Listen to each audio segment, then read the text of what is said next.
So the thinking behind the 4-day working week is that people work 80% of the time, but they receive 100% of the pay, and their productivity is 100%. So actually it's a sort of a no-brainer for organisations because you're getting the same productivity. It has been trialled in various places, and it's been trialled here in Ireland as well. There have been mixed results, and what we're seeing in organisations where it's being forced upon people, so where everybody in the organisation is being forced to trial this, it is not universally successful. So one of the things that we need to be conscious of is flexibility. The definition of presenteeism doesn't really, but meaningful work does. So presenteeism is where we are in the workplace for longer than we need to be, and for longer than we are being productive. So we know now that for many people, work is not a place that you go to, it's something that you do, and you can do that somewhere else.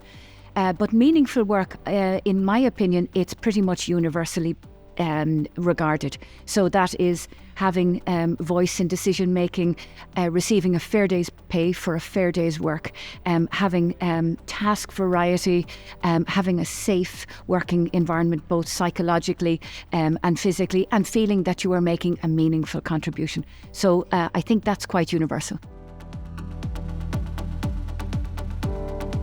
The typical way that we do that, we talk about these pulse surveys, and you know, we get survey fatigue. We all do it, and you're ticking the middle box, and it's whatever, you just want it all to end and go away.